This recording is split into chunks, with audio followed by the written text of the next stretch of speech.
Subscribe करें और bell दबाएं ताकि कोई खबर रह न जाए।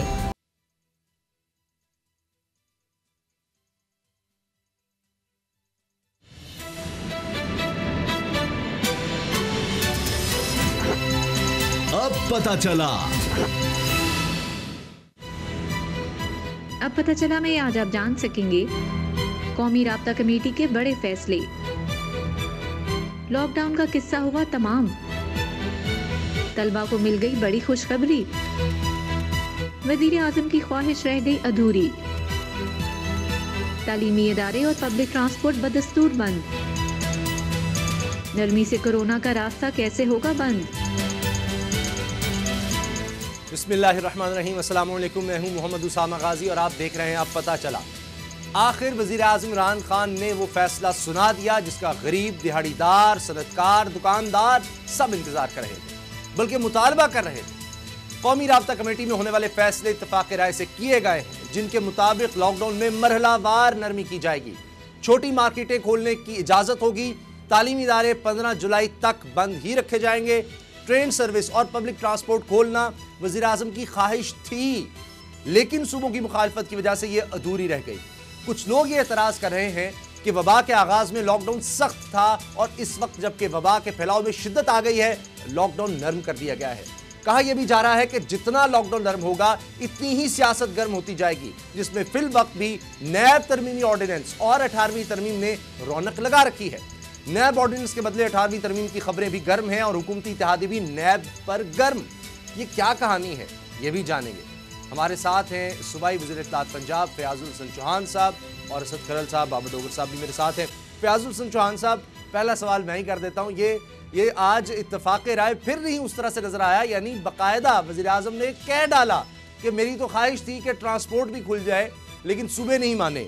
तो ये क्या वजह है कि अभी भी उस तरह से इत्तफाक राय उस तरह का नजर नहीं आया? वज़ीर आज़म अगर सोच रहे हैं, सोच समझ के सोच रहे होंगे कि ट्रेन भी खुल होना चाहिए, ट्रेन में आमदोरफ्त भी लोग कर सके, गरीब तबके के लिए वो बड़ी अहम है, वरना सनतों में तो उन्होंने काम करना है तो कैसे आए जाएंगे? तो इत्तफाक राय क्यों नहीं?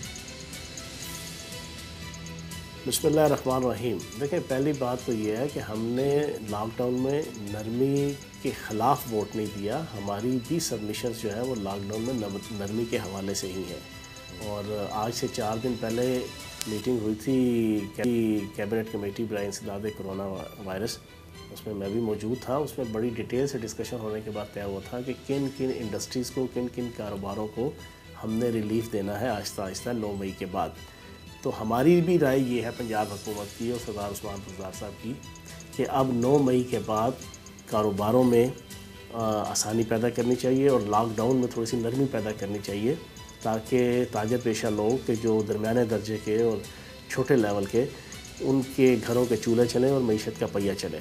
और दूसरा, एक्सपोर्ट इंडस्ट्री को खुसूसन जो है ना, उनको रिलीफ मिलना चाहिए, क्योंकि लाखों सनती वर्कर्स जो है वो इस इंडस्ट्री से मुतल्लिक़ है। अच्छा चौहान साहब, शेख दावा है कि ईद के बाद नैब टार्जन बनने जा रहे हैं, इसीलिए बिलावल भुट्टो जरदारी ने वज़ीर आज़म से इस्तीफ़े का मुतालबा किया है। और क्या बिलावल भुट्टो को नैब गिरफ्तार करने जा रहा है?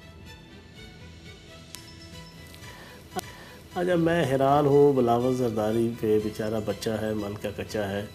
इस बेचारे को तो कुछ पता ही कोई नहीं है। ये सारा दिन सोते रहते हैं, हफ्ता एक जो है ना वो गायब रहते हैं। हफ्ते बाद ये आते हैं मीडिया में, कभी नेशनल या इंटरनेशनल मीडिया पे वज़ीर आज़म पाकिस्तान इमरान खान साहब पे तनकीद करेंगे, फिर एक हफ़्ते के लिए जनाब रेस्ट पे चले जाते हैं और फिर कहते हैं जी कि हुकूमत को क्या पता या इमरान खान साहब को क्या पता कि 18वीं तरमीम की रूह क्या है या आइन की रूह क्या है। और फिर उनके चेले चांटे जो है ना सईद गनी साहब की तरह के, जो उनके घर के ज़ाती मुलाजिम हैं, वो आके जनाब कहते हैं जी कि वज़ीर आज़म साहब रिज़ाइन दें, और इनको पता ही नहीं है आइन के रूह का। इनसे पूछे, इन्हें 18वीं तरमीम की रूह का पता है?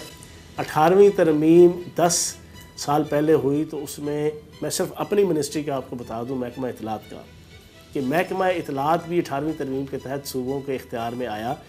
अब वफाक का इसमें कोई इंटरफेरेंस नहीं है सूबों के महकमा इत्तलात में, लेकिन तय हुआ था कि प्रेस लाज, एडवर्टिजमेंट पॉलिसी और ऑडिट ब्यूरो सर्टिफिकेशन जो बोर्ड है वो फौरी तौर पे सूबे बनाएंगे।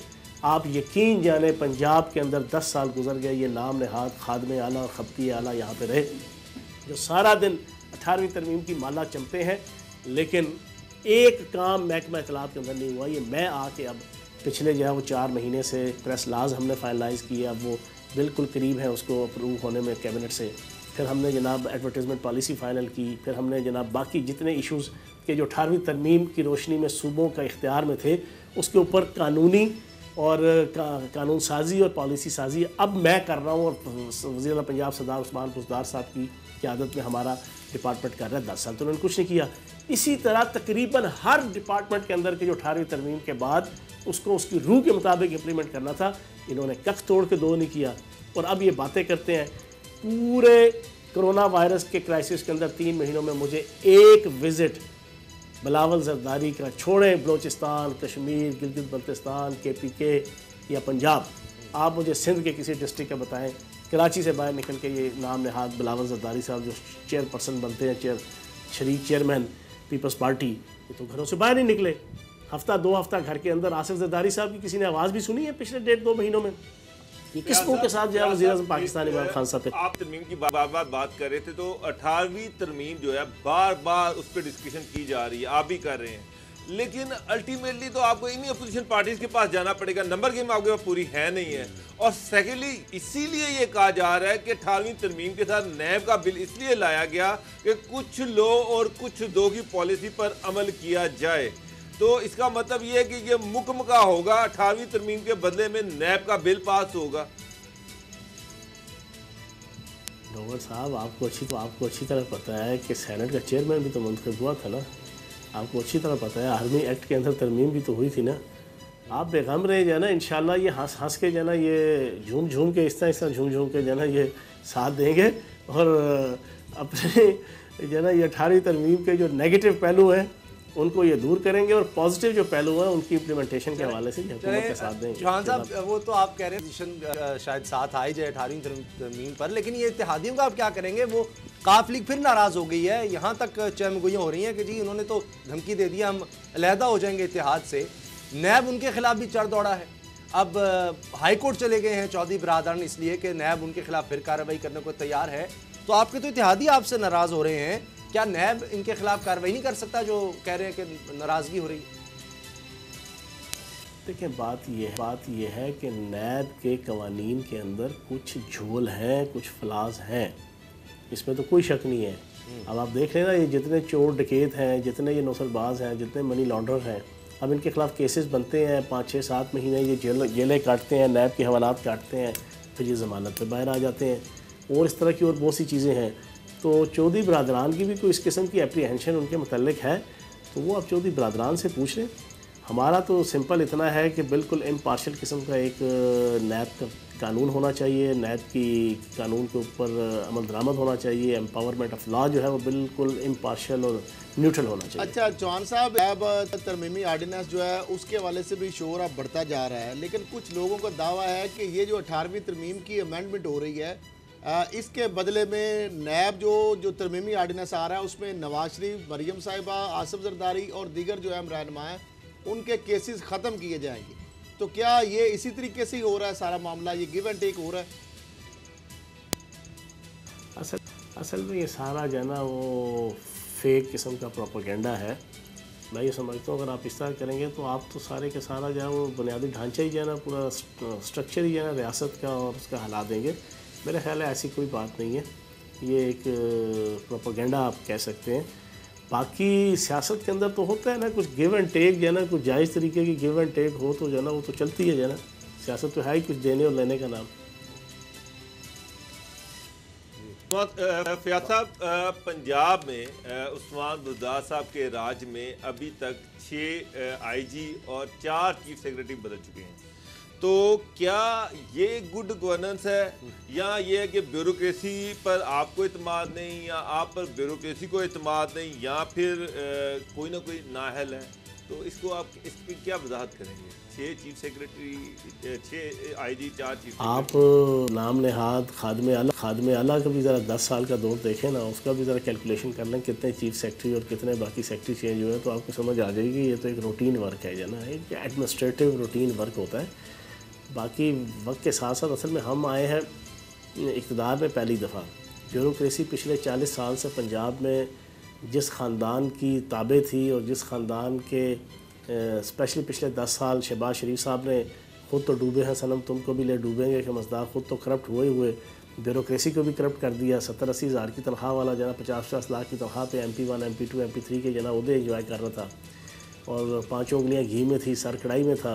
खादिम आला साहब का भी और नीचे जनाब सेक्रेटरी आला भी जितने बने हुए थे। तो अब उनका शुरू में ब्यूरोक्रेसी समझती थी शायद जनाब पुराना दौर आ जाएगा, PTI फारिग हो जाएगी, दोबारा कोई नून लीग या नवाज शरीफ का शहबाज शरीफ का ख़ानदान। लेकिन जब वक्त के साथ साथ अब सारा समझ आ गया लोगों को कि पुलों के नीचे से काफ़ी पानी बह गया है।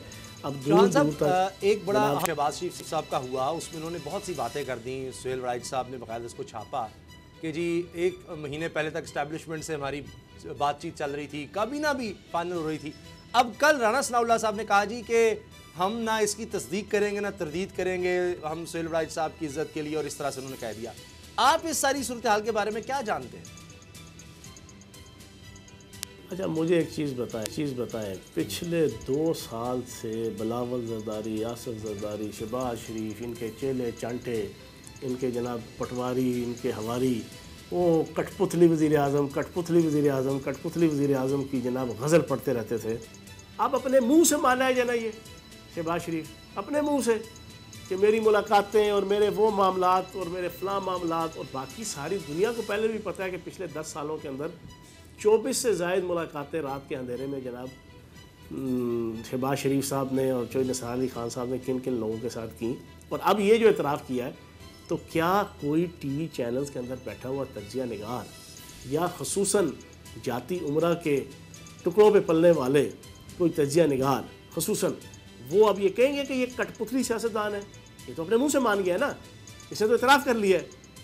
लेकिन मैं हैरान हूँ कि वो जो जाती उम्रा के टुकड़ों पे पलने वाले कुछ तज्जिया निगार अभी भी मीडिया के अंदर नज़र आते हैं, कुछ एंकर, किसी में इखलाकी जुर्रत नहीं हुई कि वो उसको अपने शो के अंदर बैठ के कहें कि हाँ जनाब कठपुतली सियासतदान शहबाज शरीफ साहब, अब आप बताएं कि आपने ये क्या कहा है। आपने मुंह से इतराफ़ कर लिया उसने कि वो मामलात सारे चल रहे थे, मुझे चलाया जा रहा था, मुझे फ़लाँ किया जा रहा था। तो मैं ये समझता हूँ कि अल्लाह पाक की ज़ात बदनीयत आदमी को कहीं ना कहीं पे एक्सपोज कर देती है। तो अल्लाह पाक अच्छा चौहान साहब, मरियम नवाज़ी खास वजह से खामोश है या जो उन्होंने खामोशी अगर तोड़ दी तो हुकूमत के लिए मुश्किलात का बाइस बन सकती है? ये बात किस हद तक दुरुस्त है? क्योंकि नून लीग ये दावा करती है कि अगर वो बोल पड़ी तो हुकूमत के लिए बड़ा भारी ये मामला जो हो जाएगा। एक बात बिल्कुल क्लियर सुन लें, जिस दिन उन्होंने मुंह खोला उनके अपने बुरे दिन शुरू हो जाएंगे। और अभी थोड़ी दिन पहले एक मुंह खोला था ना, ऋषि कपूर के लिए जना ट्वीट किया था, जो नून लीग के लोगों ने लान तान की कि यार एक दिन पहले इरफान खान फोत हुआ है, वो मुसलमान था, उसके हवाले से तो आपको इतना दर्द दिल नहीं हुआ। ऋषि कपूर फोत हुआ है तो जनाब आपने जनाब ट्वीट कर दिया जैसे कोई ऋषि कपूर ना हुआ, वो कोई नवाज शरीफ साहब के जना कुंभ के मेले का बिछड़ा हुआ भाई था, ठीक है ना। तो ये एक बात सुन लें कि नवाज शरीफ साहब और आले शरीफ इस हालत तक पहुँचे हैं ना, तो बेगम सफदर अवान साहब की अच्छा फयाज साहब एक और चीज़ लोगों को खासतौर पर ताजों के लिए कोई खबर दे दें कि क्या 9 मई को लॉकडाउन ख़त्म हो जाएगा और या फिर महमूद पैमाने पर कारोबार जो है उसको खोलने की इजाज़त मिलेगी? पंजाब हुकूमत के हवाले से क्या फैसला करने जा रही है? देखिए हम लोग फैसला कर चुके हैं, हमने अपनी राय वफाक को दे दी है और आज वो अनाउंस भी हो गई है कि 9 तारीख के बाद आहिस्ता आहिस्ता लॉकडाउन में आसानी पैदा की जाएगी ताकि दरमियाने दर्जे के ताजर दरमियाने एक सवाल 18वीं तरमीम पर और भी जो सूबों के वाले से मैं समझता मुझे अच्छा फयाज साहब एक सवाल ये भी है कि सिंध के जो है और वफाक के दरमियान जो टसल चल रही है इसमें बाबर ये कहा जा रहा है कि सिंध को वफाक उसका हिस्सा नहीं दे रहा और इसकी वजह जो है वो 18वीं तरमीम, अगर ये 18वीं तरमीम इसकी वजह है तो फिर वफाक और दूसरे सूबों के दरमियान भी ये पता होना चाहिए कि वफाक उनको भी पैसे ना दे।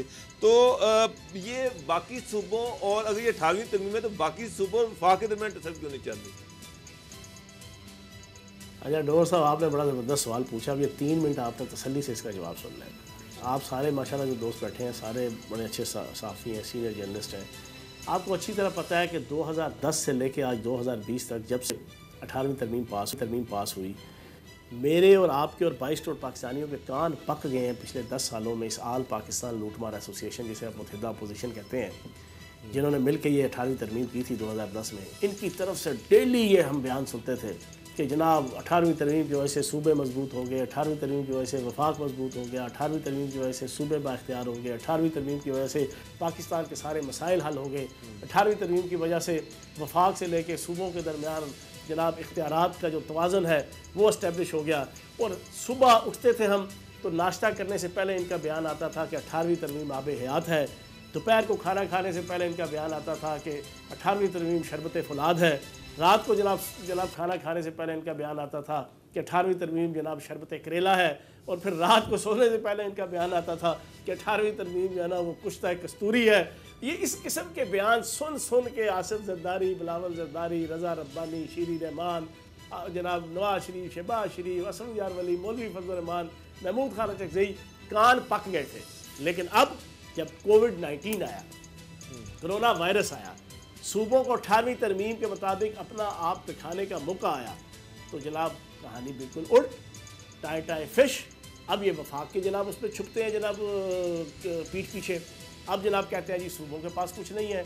अब ये जनाब अपने अमल से ये बता रहे हैं, ये सिंध वाले स्पेशली, खुसूसन आसिफ जरदारी, बिलावल जरदारी, मुराद अली शाह और पीपल्स पार्टी वाले, इन्होंने कोविड-19 के पूरे क्राइसिस में अपने अमल से साबित किया है कि 18वीं तरमीम बब्बर शेर नहीं बल्कि भीगी बिल्ली है।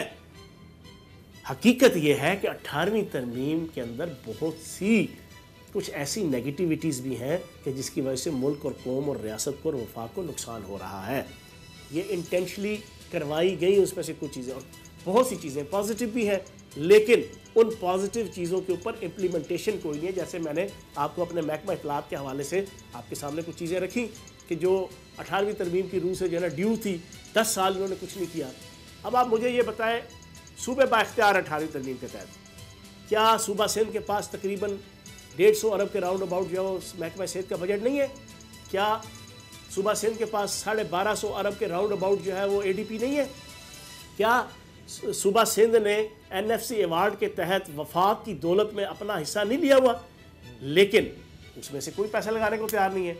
अब हम पंजाब की बता दें, हमने तो वफाक से पैसे नहीं मांगे, हमने अपना जो हेल्थ बजट था उसे कट किया, हमने अपना डेवलपमेंट बजट था उसको कट किया, हमने अपना नॉन डेवलपमेंट बजट था उसको कट किया, हमने अपना ADP को कट किया, हमने 18 अरब रुपए की एग्जेम्पशन दी, हमने 17 अरब के राउंड अबाउट प्रिवेंशन मैयर्स के ऊपर लगाए, हमने अरबों रुपए का इंफ्रास्ट्रक्चर से लेके कोरोना वायरस के हवाले से स्ट्रगल, हमने CM उस्मान बुज़दार साहब की क़यादत में हमने वो कर्टेल करके सारे बजट, ठीक है जी, वो सारे पैसे हमने इस कोविड-19 के ख़िलाफ़ जो जंग थी उसमें हमने जनाब उसको झोंका। अब इनके पास भी सब कुछ मौजूद है, लेकिन नाच न जाने आंगन टेढ़ा। इनकी नाअहली का आलम यह है, आप फेसबुक पे, आप सोशल मीडिया पे चले जाएं, लोग प्रैक्टिकली इनको बता रहे हैं ये राशन कौन सा तकसीम कर रहे हैं। 2007 में कोई सैलाब आया था, उस वक्त का राशन, पत्ती के जनाब पैकेट, आटे के और दालों की गली हुई सड़े हुए वो राशन जो है ना वो ये तकसीम करने लगे हुए हैं। फिर जो जो ब्लंडर्स और जो जो करप्शन हो रही है, अभी तो वो बात वो अक्सर मैं एक शेर सुनाता हूँ कि उस जोर को सब ने देख लिया जो तुमने सरे बाजार किया, उस जुल्म को दुनिया क्या जाने जो तुमने पसे दीवार किया। अभी ज़रा ये कोरोना का जो ना ये सारी फ़ज़ा छटने दे, आपको पता चलेगा इनकी करप्शन और बददियानती इन पिछले 4 महीनों की सिंध हुकूमत के और इनके वज़रा की, वो जब निकलना शुरू होगी तो मेरे और आप सारों के कानों के नीचे से धुआं निकलना शुरू हो जाएगा। तो बुनियादी तौर पर बहुत शुक्रिया, बहुत शुक्रिया फयाज हुसैन चौहान जी आपके वक्त का। हमें ब्रेक लेनी है और ब्रेक के बाद बात करेंगे सीनियर पॉलिटिशियन नबील गबूल साहब से। हमारे साथ रहिएगा।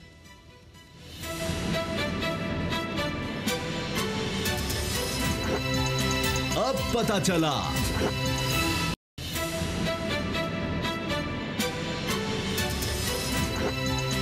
अब पता चला। जैसा कि ब्रेक से पहले मैंने कहा था, बेबाक और दिलचस्प गुफ्तगू करने वाले Nabeel Gabol, senior politician Pakistan Peoples Party से ताल्लुक़, हमारे साथ हैं। नबील गबूल साहब, इस वक्त आज की अगर हम बात करें तो आज ऐसे लगा कि इमरान खान साहब ने ना चाहते हुए भी माना कि सूबे कह रहे हैं कि अभी ट्रांसपोर्ट या रेलवे इसको ना खोला जाए, तो वो खुद कह रहे थे, मान रहे थे कि मैं तो चाहता था, लेकिन चले अब जब सूबों की मुशावरत होनी चाहिए वो इस पर डिसाइड कर लें, SOP कर लें। इसका मतलब है कि वो तो सूबों के कहने पर चल रहे हैं, यानी पंजाब हुकूमत उनकी है लेकिन फिर भी उन्होंने उनकी मानी। तो अब सूबा सिंध में अगर पीपल्स पार्टी की हुकूमत है तो गिला दूर हो जाएगा अब कि जी इमरान खान साहब हमारी सुनते नहीं।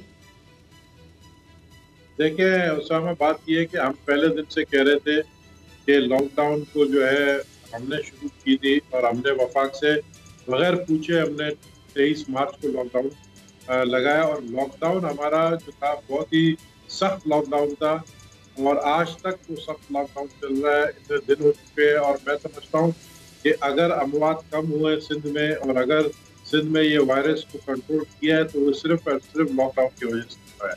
अब असल में बात क्या है कि इमरान खान को देखा, इमरान खान कभी भी अपना फैसला खुद कभी नहीं करते हैं। उनको आपको पता है कि वो सियासी फैसला कर नहीं पाते। तो उनके साथ जो गैर मुंतखब जिनको सियासत का अलिफ बे भी नहीं आता है वो उनको मशवरा देते हैं और उनके मशवरे पर वो चलता है। और शेख रशीद जैसे सियासी शख्स के भी वो मशवरे को रद्द कर देते हैं और फिर गैर सियासी लोगों के जब मशवरे सुनते हैं तो गैर सियासी लोगों ने कहा कि भाई सिंध तो नंबर ले गया तुमसे, सिंध ने लॉकडाउन किया और सब ने पूरी दुनिया ने लॉकडाउन कर दिया, अब तुम भी लॉकडाउन करो। अब उसने देखा कि सिंध में लॉकडाउन हो गया तो उसने अपने भी सूबों में लॉकडाउन करवा दिया, पंजाब में भी करा दिया, KPK में भी करा दिया, कोटा में भी करा दिया। आज जब उन्होंने खोला है तो हमने कहा कि अभी अब आज के बाद अगर कोरोना वायरस जो है वो पीक पर जाएगी और अमवात ज्यादा होंगे तो उसकी जिम्मेदार जो है वफाकी हुकूमत होगी, हम नहीं होंगे। हम समझते हैं कि ये गलत टाइम पे लॉकडाउन को जो है उन्होंने खत्म किया है। ये टाइमिंग देखें जब आपका वायरस जब पीक पे जब अभी तक नहीं पहुंचा है, यानी पीक पे जा रहा है। गबूल साहब, एक चीज बार बार कही जा रही है कि चीफ मिनिस्टर सिंध जब नेशनल कोऑर्डिनेशन कमेटी की मीटिंग में जाते हैं तो वहां पर तो हर चीज को मान के आ जाते हैं, वहां पर कोई अपने तहफ़्फ़ुज़ात शो नहीं करते, लेकिन जो ही सिंध वापस जाते हैं तो फिर सियासत जो है वो गालिब आ जाती है और बाकी चीजें पीछे चली जाती हैं। तो क्या ऐसा ही है, इसी वजह से ये नस्ल बढ़ रही है? ये तो उनकी तरफ से ये बातें है ना। ये तो हम तो अभी ये जो लॉकडाउन इन्होंने जो खोला है, जिस तरह इनके जो असद उमर साहब जो बता रहे हैं कि किस किस शोबों में लॉकडाउन उन्होंने खोला है, बहुत सारे शोबों में हमें अभी भी एतराज है और हम वो लॉकडाउन, हम वो दुकानें, वो कारोबार नहीं खोलेंगे, हम वफा के कहने पे नहीं चलेंगे। हमें हमारे ऊपर लाजमी नहीं है कि जो प्राइम मिनिस्टर ने ऐलान किया हम उसे कहने पे चलेंगे। लोग हमारे मरेंगे, लोग हमारे पाकिस्तान के ही मरेंगे, सिंध के मरेंगे तो पाकिस्तान के ही मरेंगे। तो इसलिए हमें सोच देखे पूरे पाकिस्तान में कराची जैसा शहर नहीं है जिसकी आबादी, वैसे तो इन्होंने हमारी आबादी खा गए, हमें बता दिया कि जी 2.25 करोड़ की आबादी, हमारी 5 करोड़ की आबादी है। हमारी 5 करोड़ की आबादी कराची के अंदर कच्ची बस्तियां कितनी है, यहाँ पर हमने बड़ी मुश्किल से कंट्रोल किया हुआ है। लेकिन अगर एक स्पाइक हो गया तो हम कंट्रोल नहीं कर सकेंगे। खुदा न खास्ता ऐसे हालात नहीं आए कि सड़कों पे लाशें पड़ी होगी और एम्बुलेंस उठाने के काबिल नहीं होगा। तो हम उनकी बातों में नहीं है, इसलिए एक चीज, कराची की सबसे बड़ी पॉलिटिकल पार्टी इस वक्त PTI है, वहां से इनके गवर्नर हैं, इनके फेडरल मिनिस्टर हैं, ये फिर कराची को सीरियसली क्यों नहीं ले रहे? अगर वाकई ये सूरत हाल है तो PTI कराची को सीरियसली क्यों नहीं ले रही? मेरा सबसे बड़ा सवाल तो ये है इस वक्त। भाई इसका बड़ा आसान जवाब ये है कि जब PTI के MNAs जीत कर गए बनी गाला, खुद मुझे उनके MNAs ने ये बात बताई और उन्होंने बड़े फख्र से कहा कि जी हमने पीपल्स पार्टी को शिकस्त दी, एक ने कहा हमने शहबाज शरीफ को शिकस्त दी, एक ने कहा हमने बिलावल को शिकस्त दी। तो इमरान खान ने बड़े हंसे और उन्होंने कहा कि ये तुम लोगों ने शिकस्त नहीं दी, ये मैंने शिकस्त दी और किस तरह दी है ये मुझे पता है। तो बात ये है कहने का कि जब उनको ये खुद पता है कि ये एक डमी मैंडेट उनको मिला है कराची में और नेक्स्ट टाइम नहीं मिलेगा, तो वो इसीलिए कराची को जो है वो इग्नोर करते हैं और वो कराची को पाकिस्तान का, सिंध का हिस्सा ही नहीं समझते। नबील गबोल उनको पता है यहाँ से वोट नहीं मिलेगा। बड़े अंदर की खबरें रखते हैं। जिस तरह अभी आपने एक बात बताई, अब शेख रशीद साहब भी पशीन गोइयां कर रहे हैं, जनाब नायब टार्जन बनने जा रहा है, इसके बाद बड़ी बड़ी गिरफ्तारियां हो रही हैं। आप क्या देख रहे हैं, क्या होने जा रहा है, आपकी क्या प्रेडिक्शन है मुल्की सियासी मंजरनामे? देखिए, ये शेख रशीद ने बात बड़ी अच्छी की है, लेकिन ये मैं जरूर बताऊं कि नैब तो टार्जन बनने जा रहा है, लेकिन बात ये है कि जंगल में उसको नजर सिर्फ अब PTI वाले नजर आएंगे और टार्जन जो है वो अब जो उसका मुकाबला होगा, जो हमलावर वो होगा जंगल में, तो वो PTI के लोगों पर ही होगा, क्योंकि सबसे बड़ा केस जो चीनी और आटा स्कैंडल वाला है उसके इंतजार में पूरी कौम बैठी है। उसको बचाने के लिए इमरान खान ने किसी एक जगह पर किसी एक शख्स के सामने मिन्नतें की है कि यार ये मेरा दोस्त है, जिसकी वजह से मैं वजीर आजम बना हूँ, इसका नाम किसी तरीके से हटाओ, इसको बचा लो, लेकिन उसको वो बचा नहीं पाए। और इसलिए इस वक्त इमरान खान बहुत शदीद ज़हनी तनाव में है, क्योंकि उस शख्स दोस्त ने कहा कि अगर तुमने मुझे जेल जाने दिया तुम्हारी अपनी हुकूमत में, तो मैं ये बता दूंगा कि किस तरीके से हमने, जिस तरह मुर्गी के बच्चे चूजे को पकड़ पकड़ के केज में डालते हैं, किस तरीके से मैं इनको लेकर आया हूँ और तुम्हें प्राइम मिनिस्टर बनाया, ये मेरा सारे राज खोल दूंगा। अच्छा, तो इस वक्त बड़े ये वही साहब है जिनका हवाई जहाज चिंची रिक्शे की तरह चलता रहा है। वो जहाज इतना चला कि वो जहाज का इंजन फेल हो गया बाद में फिर इन्होंने जो है चार्टर किया, बाहर से मंगाया एक जहाज। अच्छा, और उसके भी पैसे अभी तक नहीं दिए। बोल साहब, आपने बहुत बड़ी स्टेटमेंट और ब्रेकिंग न्यूज ये दे दी है कि इत्तेफाक राय नहीं है, इसका मतलब है वहां पर कहा गया, असद उमर साहब ने कहा कि इमरान खान अपना आईनी हक इस्तेमाल करते हुए ये मुसल्लत भी कर सकते थे फैसला कि ट्रांसपोर्ट और रेलवे को खोला जाए। शेख रशीद की आपने बात की, वो तो कह रहे थे 10 मई से खोलेंगे, लेकिन अब उन्होंने कहा जी सुबह नहीं मान रहे 3, तो इसलिए हम अभी नहीं ट्रेन चलाएंगे। लेकिन वहां तो स्टेटमेंट दी गई है, तो वहां वज़ीर आला कहते हैं कि जी हम ये नहीं चाहते, हम ये आप जो मोहल्ले की दुकानें, हर दुकान, कमर्शियल एक्टिविटी सारी आप खोल रहे हैं, हम नहीं चाहते, सिर्फ जो चीज़ें रह गई हैं वो यही शादी हॉल्स वगैरह, मॉल्स हैं बड़े, और इस तरह से स्कूल्स हैं, बाकी सब वो खोल रहे हैं। तो उस वक्त कहते हैं जब ये राब्ता कमेटी में हुआ है, अभी वज़ीर आला स्टेटमेंट दें कि हमारी नहीं सुनी गई वहां पर। वो तो कह रहे हैं कि लाइव कहा है वज़ीर आज़म ने भी, असद उमर साहब ने, कि जी इत्तेफाक राय से ये फैसले हुए हैं। फिर वो हम पर इतराज़ करते हैं। असद उमर ने कहा जी शाम 7 से लेकर रात 10 बजे तक फिर मीडिया में आता है जी इत्तेफाक राय नहीं है। उन्होंने बताया कि ये इन चीज़ों पर इत्तेफाक हो गया है, जिन पर नहीं हुआ उस पर हम आगे बात करेंगे, और वो वाहिद ट्रांसपोर्ट है।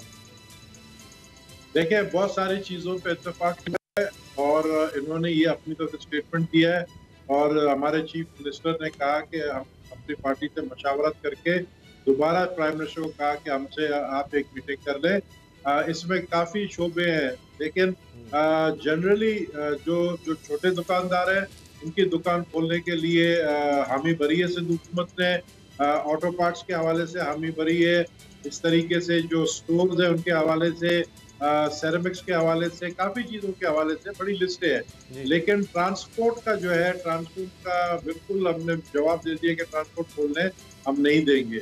जिस पे वफाकी हुकूमत ने कहा आपको 2 दिन दे रहे हैं, आप 2 दिन में फैसला करें कि हम खोलने जा रहे हैं, इसलिए इन्होंने जो है दूसरे सूबों का भी अनाउंसमेंट डिले किया। हम समझते हैं कि वफाक जो है वो कोरोना वायरस के ऊपर सियासत कर रहा है, और हम ये सियासत उनकी कामयाब होने नहीं देंगे। हमारा अपना 18 अमेंडमेंट अगर हमने लिया था तो हमें पता था ये दिन आने वाले थे कि आसिफ जरदारी आगे देखता है। आसिफ जरदारी जब सदर पाकिस्तान था, उसको पता था कि ऐसे दिन आएंगे जब वफाक अपने जो है फैसले थोपेगी सूबों के ऊपर, इसलिए सूबों को खुद मुख्तार करना चाहिए। और अब जो है हम खुद मुख्तार अपने आप को समझते हैं और हम अपने फैसले खुद करेंगे। कह रहे थे कि आप देंगे वोट 18वीं तरमीम, लेकिन ये बात की जा रही है कि 18वीं तरमीम और नैब ऑर्डिनेंस इसीलिए इकट्ठा डिस्कस किया जा रहा है कि कुछ लोग ये पॉलिसी, क्योंकि अपोजिशन तो सारी नैब के अंदर फंसी हुई है, तो इसी वजह से 18वीं तरमीम अप्रूव होगी। तो मुझे ये बताएं कि क्या नैब ऑर्डिनेंस में अमेंडमेंट के लिए पीपल पार्टी 18वीं तरमीम पे कंप्रोमाइज करेगी? देखिए, सवाल ही पैदा नहीं होता है कि 18 अमेंडमेंट के ऊपर कॉम्प्रोमाइज करेगी। हाँ, मुस्लिम लीग नून ने ये बात कही है कि अगर आप जो है नैब के ऑर्डिनेंस के अंदर अमेंडमेंट हमारे कहने पर लाएंगे और ऑपोजिशन के ऊपर चढ़ाई नहीं करेंगे, तब हम 18 अमेंडमेंट में आपको वोट देंगे। लेकिन पीपल्स पार्टी ने जवाब दिया है, और हम समझते हैं कि किसी सूरत में 18 अमेंडमेंट को खत्म होने हम नहीं देंगे। लेकिन हमें ये भी पता है कि जिस तरीके से सेनेट इलेक्शन में सेनेट के चेयरमैन को कामयाब करवाया, जब हमारे खड़े हो गए वोटर और उन्होंने जाकर अंदर जाके वोट किसी और को दिया, ये सूरत हाल जरूर पैदा होगी। और इस सूरत हाल के बाद मैं समझता हूँ कि अगर इस तरीके से 18th अमेंडमेंट का बिल पास किया गया तो मैं समझता हूँ कि पाकिस्तान के फेडरेशन को बड़ा खतरा। अच्छा, ये फरमाइए कि एक वक्त में आप बड़े पीटीआई के हवाले से आया, पीटीआई में ज्वाइन कर रहे हैं, पीटीआई भी बड़ी खुश थी उस पर, लेकिन फिर आपने ज्वाइन क्यों नहीं की? तो मुझे पहले पता चल गया था कि इमरान खान जिसको सर पे बिठाता है उसी को नीचे गिराता, तो मैं नहीं चाहता था कि मेरा भी हाल यही हो। और ये देखें, ये कुछ अरसे के पार्टीज हैं, ये जब मैन्युफैक्चर्ड पार्टीज होते हैं ना, जो मैन्युफैक्चर्ड होते हैं, तो वो पार्टियां ज्यादा दिन चलती नहीं है। ये हालात मैं 2 साल से देख रहा था, और असद करम साहब को भी पता है उनसे भी मैंने डिस्कस की। ये हालात मैं देख रहा था उनके साथ में। इमरान खान से मेरी जाती दोस्ती है, मैं बनी गाला भी जाता था, मैं 2-2 4-4 घंटे बैठता था, मैं ये हालात देख रहा था। अब आप देखें कि जिसने प्राइम मिनिस्टर बनाने में अहम किरदार अदा किया वो जेल जाने वाला है, तो फिर मुझे वो आपका दोस्त भी है, जहांगीर तरीन साहब तो आपका दोस्त भी है। मेरा दोस्त है, मैंने उसको पहले ही मशवरा दिया था। मैंने कहा भाई ये कच्चे कानों का आदमी है, इसकी बातों में इसके साथ तो आपकी दोस्ती है, मेरी भी दोस्ती है, लेकिन मसला ये है कि जिन लोगों को अपने घर वाले वोट नहीं देते हैं उनकी ये बातें सुनता है।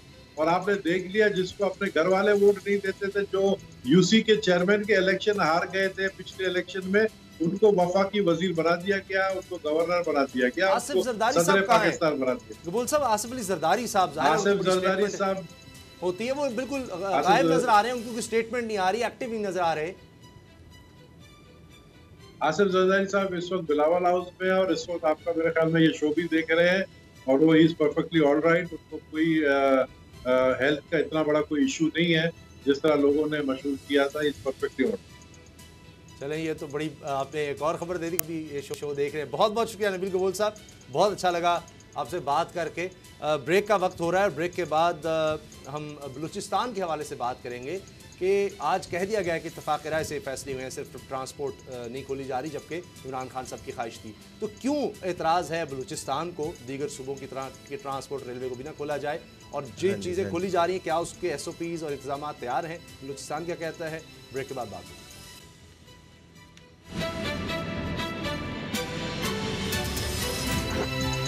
अब पता चला।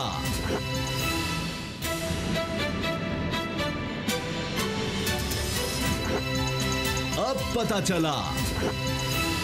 आज अहम फैसले हो गए कौमी राब्ता कमेटी में और उसका बाकायदा ऐलान किया गया, लेकिन अभी नबील कबूल साहब बराह रास्त हमारे प्रोग्राम में मौजूद थे और वो कह रहे हैं कि हमसे उस तरह से मुशावरत नहीं की जाती। अभी 2 दिन दे दिए गए हैं कि आप फैसला करें। बहरहाल ट्रांसपोर्ट के बारे में उन्होंने माना कि सिंध हुकूमत तैयार नहीं थी और वो चीज़ मानी गई है, जबकि इमरान खान साहब कह रहे थे कि वो चाहते थे कि ट्रांसपोर्ट को भी खोला जाए, रेलवे को भी खोला जाए, बल्कि पहले तो ऐलान कर दिया था शेख रशीद साहब ने कि 10 मई से जुज़वी तौर पर बहाल किया जाएगा रेलवे ऑपरेशंस को, लेकिन अब वो भी मान गए हैं कि अभी इसको हम मनसूख कर रहे हैं या मुअत्तल कर रहे हैं ऑपरेशंस को, आगे चलकर इस पर फिर बात की जाएगी। लेकिन ये एक अजीब बात है कि वहाँ पर असद उमर ने कहा कि इमरान खान साहब मुसल्लत कर सकते थे फैसला आईनी तौर पर, लेकिन उन्होंने नहीं किया। नबील कबूल कह रहे हैं कि अब भी इत्तेफाक राय से फैसले नहीं हो रहे। असद खलील साहब, अब ये एक अजीब बात नहीं है कि एक चीज़ लाइव आकर असद उमर साहब, वो वज़ीर हैं, बाकी वज़ीर हैं, वो कह रहे हैं और वही खदशा कि वहाँ पर जाकर और माहौल होता है और उसके बाद फिर बात आ जाती है। जबकि नबील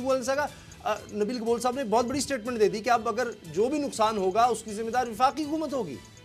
देखिए, मेरा ख्याल है ब्लेम गेम से थोड़ा सा हमें आगे निकलना चाहिए। दूसरी बात जो अभी नबील कबूल साहब ने बिल्कुल की है, जो भी है, लेकिन असल बात जो है वो वज़ीर आला जो चूँकि मौजूद थे सिंध, अगर सैयद मुराद अली शाह साहब ये तहफ़्ज़ात का इज़हार करते हैं प्रेस स्टेटमेंट के ज़रिए या उनका बयान आता है, तो फिर तो वो बात जो है मुस्तरद समझी जाएगी।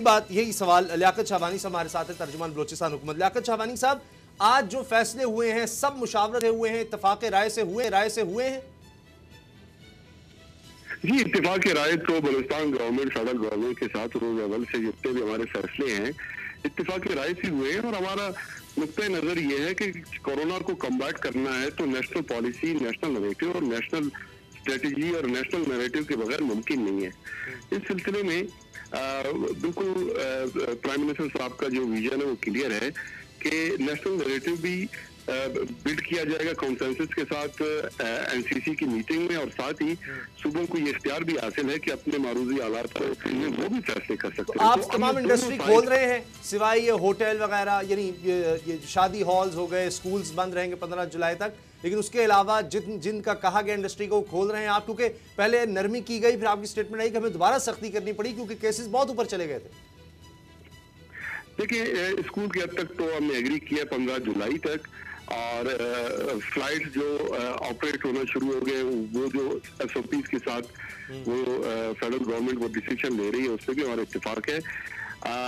जो पब्लिक ट्रांसपोर्ट है वो हमने अभी नहीं खोला, उस पर कोई फैसला हमने नहीं किया अभी तक, वो बैन कंटिन्यू रहेगा। इसके अलावा बलूचिस्तान में जो लॉकडाउन का जो एक्सटेंशन करने 19 मई तक फैसला किया था, वो बलूचिस्तान में कोरोना के तेजी से फैलाव खतरे के पेश नजर हमने किया था, तो हमने उसमें 3 एस्पेक्ट्स को देखा है, टेक्निकल, प्रैक्टिकल और नेशनल। टेक्निकली जाहिर है कि हेल्थ केयर के मामला के हवाले से डॉक्टर्स और डेटा वो बेटर सजेशन दे सकते हैं, और डॉक्टर्स की ओपिनियन और सजेशन ये है कि कोरोना फैल रहा है और रोकथाम के लिए हमारे पास सिर्फ एक ही रास्ता है कि लॉकडाउन को स्ट्रिक्ट किया जाए। 9 मई से तो लॉकडाउन खत्म हो रहा है, वज़ीर आज़म ने ऐलान कर दिया है, आप 19 मई तक कैसे रखेंगे फिर? नहीं, हमने ये किया है कि आज हमने फैसला किया है कि जो हमारे पाकिस्तान है ये मशरूत होगा इनके कोऑपरेशन और एसओपी के इम्प्लीमेंटेशन पे। हमने ताजरान को ये वक्त दिया है कि कुछ दिन हम ऑब्जर्व करेंगे ताजरान के शॉप्स में जो कस्टमर आएंगे 6 फुट का जो सोशल डिस्टेंसिंग का एसओपी करना, शॉप्स में सैनिटाइजर की मौजूदगी, मास्क का इस्तेमाल। अगर ताजिर और हमारे पब्लिक इन एसओपीज को फॉलो करते हैं और सिर्फ उन्हीं सेक्टर में जो हमने पहले खोले थे, नया सेक्टर आज अभी तक हमने कोई रिलैक्स नहीं किया, जो पहले सेक्टर खोले अगर उनमें एसओपीज को फॉलो करते हैं तो फिर ग्रेजुअली हम मार्केट को कुछ सेक्टर हम खोल सकते हैं, उसको रिलैक्स कर सकते हैं। अगर ताजिरान और हमारे पब्लिक इन एसओपीज पे अमल दरामद नहीं करते तो फिर ये भी फैसला किया गया है कि न सिर्फ शॉप्स को सील किया जाएगा बल्कि उसमें जो उस वक्त फॉर टाइम बिंग उसको भी कन्फिस्केट किया जाएगा। अच्छा, और बहुत से लोग शावानी साहब ये एतराज कर रहे हैं कि जिन मुल्कों में भी, जिन यूरोपियन मुल्कों में हो, चाहे जर्मनी दीगर मालिक हो, वहां पर वो कर्व वो स्लो हो गई है जिस तरह ऊपर जा रही थी। हमारे यहाँ तो अब वो और तेज हुई है, 1000 तकरीबन एवरेज हो गई रोजाना की बुनियाद पर केसेस सामने आ रहे हैं, हलाकतों की तादाद भी बढ़ रही है, तो हम ये गलत लाइन पर इसमें नरमी कर रहे हैं। आपको क्या बताया जा रहा है, डॉक्टर्स क्या कह रहे हैं, ये कहीं गलत खुदा न खास्ता फैसला तो नहीं हो रहा? सर, हमारा डेटा जो बलूचिस्तान में सजेस्ट कर रहा है बड़ा खौफनाक डेटा सामने आ रहा है। इस वक्त जो टोटल पर डे हम टेस्ट कर रहे हैं, टोटल टेस्ट जो कंडक्ट कर रहे हैं उसका 20 से 21% लोकल स्प्रेड पॉजिटिव आ रहा है। परसों ये 21 था, परसों जो है 20% था, आज की रिपोर्ट अभी आने हैं। उस सूरत-ए-हाल को देखते हुए तो हमें बड़ा खतरा है। हमारा तो मौकिफ ये रहा है कि अगर कुछ अरसे तक जी इसको रखा जाए, लियाकत शाहवानी साहब जी को रखा जाए, इसलिए आपने 19 मई तक का कहा था। बहुत बहुत शुक्रिया लियाकत शाहवानी साहब, तर्जुमान बलूचिस्तान हुकूमत अपने खदशात का इजहार कर रहे थे, इसीलिए शायद इमरान खान साहब ने कहा है कि बहुत एहतियात करें, कौम जब तक सामने नहीं होगी, यानी खुद से एहतियात नहीं करेगी तो ये फैसले दुरुस्त साबित नहीं होंगे, कहीं दोबारा लॉकडाउन करना पड़ जाए। दुआ में याद रखिएगा, इजाज़त दीजिए, अल्लाह हाफ़िज़।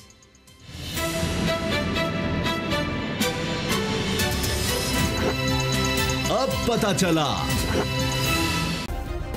सब्सक्राइब करें और बेल दबाएं ताकि कोई खबर रह न जाए।